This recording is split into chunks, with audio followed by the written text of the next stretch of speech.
Jake Paul has built a boxing business model unlike anything the sport has seen in the modern era, and this week he used it to full effect.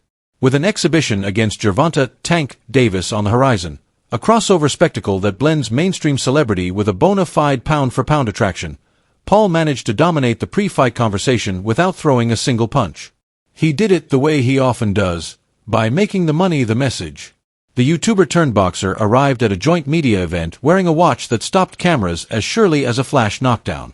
The timepiece, a Jacob & Co. Bugatti model carved entirely from sapphire crystal, carries a reported price tag of $5 million. In a space where the right prop tells a story, this one spoke loudly about power, positioning, and the sheer scale of the purse Paul expects to take home when he shares a ring with Davis. It was luxury marketing with a clear subtext. If you want to understand how big this event is, start by looking at the wrist. That framing dovetails with the public numbers around Paul's earnings. At 28, he sits near the top of boxing's income table despite a resume that purists still treat as an outlier. In 2023 alone, he ranked among the global top 5 boxing incomes at an estimated $48 million. Those figures do not include the reported $40 million he collected last November from a highly publicized contest with Mike Tyson, a spectacle that expanded his reach far beyond the sport's usual audience. Aggregated across his run in the ring, career fight purses are widely believed to have crossed $100 million, a threshold that places him alongside the sport's most commercially successful athletes even as detractors continue to debate the depth of his opposition. The spending has kept pace. Paul's primary residence is a $16 million compound in Puerto Rico, a base that doubles as a training environment and a tax-advantaged hub under the island's investor incentive regime. His garage reads like a case study in aspirational branding.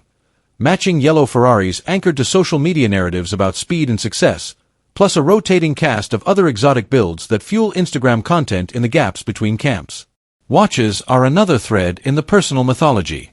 He is known to collect rare high-value pieces. The Jacob & Co. Bugatti he wore this week, the one that sparked 1,000 headlines, is the most explicit statement yet of how he sees the intersection of boxing, fashion, and influence.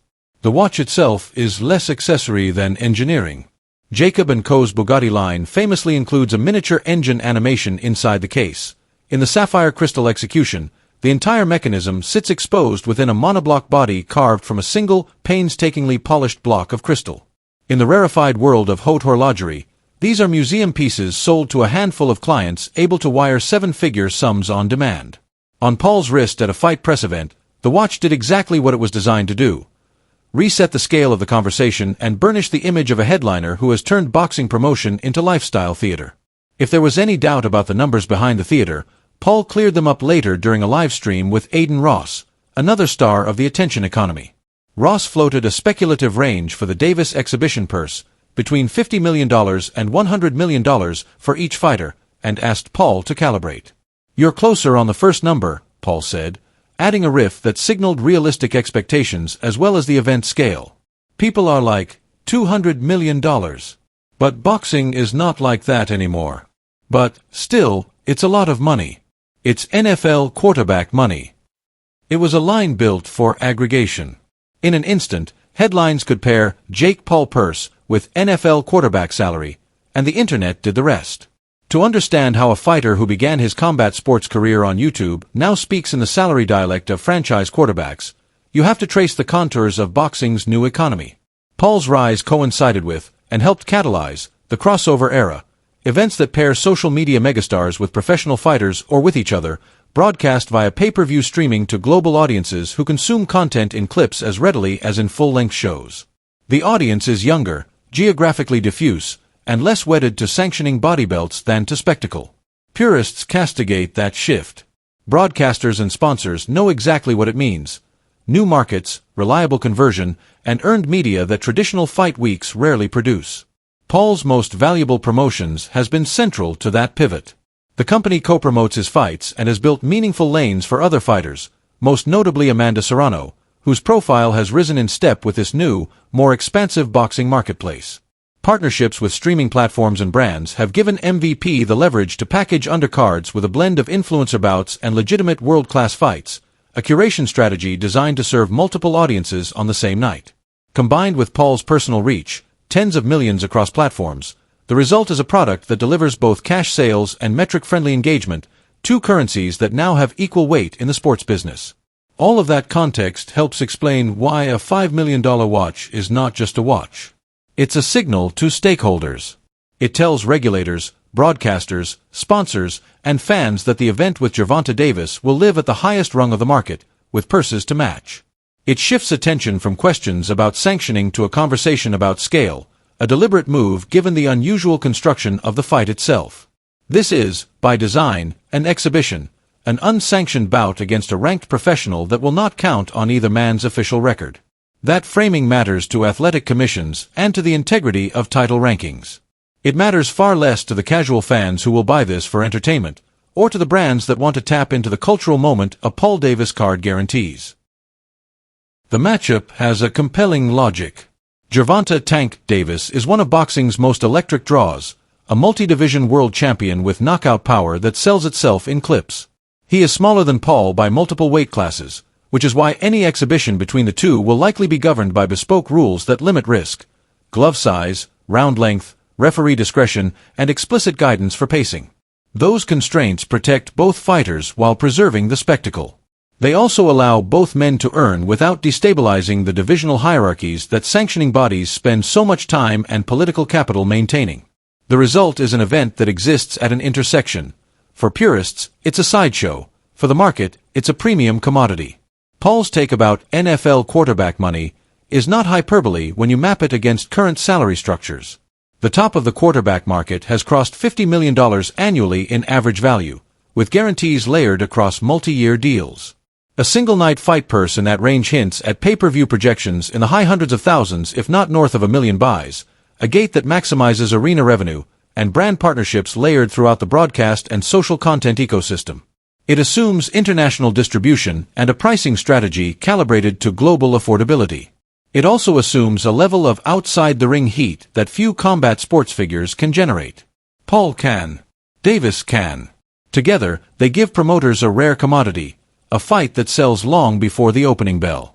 Behind the showmanship and the economics sits the question of sustainability. How long can a fighter market himself at this level without taking commensurate risks in the ring? The answer, in Paul's case, has two parts. First, he has gradually increased the caliber of his opposition, transforming from a novelty act into a cruiserweight with a legitimate training camp and a real team. In between the influencer-anchored spectacles, he has fought professionals who asked questions of his stamina, defense, and composure. He has not ducked the answers. Second, he has become more than a fighter. He's a promoter who understands event architecture. That gives him flexibility to pick spots, ride trends, and alternate between risk profiles without losing visibility or leverage. The choice to set this Davis event as an exhibition illustrates that flexibility. It unlocks matchups that athletic commissions would never sanction under normal conditions. It lets both fighters earn at the top of the market while insulating their records and preserving their long-term bargaining positions. It makes room for creativity in presentation, themes, celebrity integrations, musical performances, that other sports take for granted and that boxing has often treated as distractions rather than assets. In short, it builds a platform large enough for a $5 million watch to feel like part of the set rather than a disruption. There are, of course, significant critiques of the model. Traditionalists argue that exhibitions dilute the sport's competitive integrity and siphon attention from champions who have earned their positions the hard way. They see headlines about watches and mansions as an indictment of an era where marketing trumps merit. They worry that young fighters will prioritize follower counts over fundamentals. On the other side, a younger cohort points out that boxing has always been part theater and that the sport's survival depends on its ability to regenerate audiences. They note that Paul's events have subsidized serious fights and increased pay for undercard boxers who would otherwise toil in obscurity. Both sides have points. The data that matters, to networks and commissions, is hard revenue and safe execution. On those metrics, the Paul model keeps working.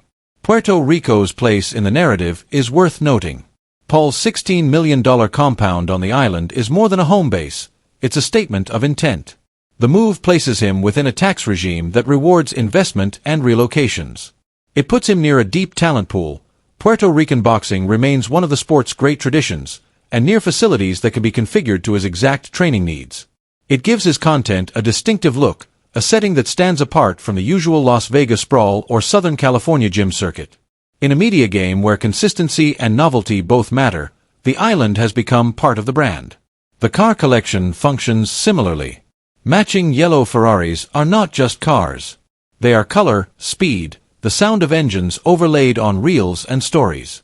They anchor narratives about work paying off, about discipline turning video views into hard assets. For a fighter who regularly frames boxing as a business, these visuals are part of the pitch. They sell a lifestyle that he can credibly present as earned, a story that resonates with the entrepreneurial ethos of his core audience. Watches are the most obvious extension of that lifestyle. The Jacob & Co. Bugatti in sapphire crystal is an extreme case. Few objects in the fight world ask for more attention, but it follows a pattern. When Paul wears rare, expensive pieces on camera, he is borrowing a language honed by luxury houses over decades: scarcity, craftsmanship, provenance. He is telling fans and critics alike that he plays in that space now. The pairing with boxing is not new. Fighters have signaled status with watches since the days when heavyweight champions sold tickets door to door for promoters who needed the cash. What is new is the scale, the ease with which a modern star can turn a watch appearance into millions of social impressions overnight. What does all of this mean for Gervonta Davis? In basic terms, leverage. Davis is a major draw in his own right, a fighter whose knockouts move tickets and whose style sells itself. He arrives at this event with a distinct fan base, significant pay-per-view history, and bargaining clout. The exhibition structure gives him room to perform without the consequences of an upset that would append title pictures at lightweight or super lightweight. It gives him a check that lines up with his commercial profile and a stage designed for maximum spillover into markets he has not yet prioritized. For arguably the most destructive puncher under 140 pounds, it is a relatively low-risk, high-return opportunity to expand his brand.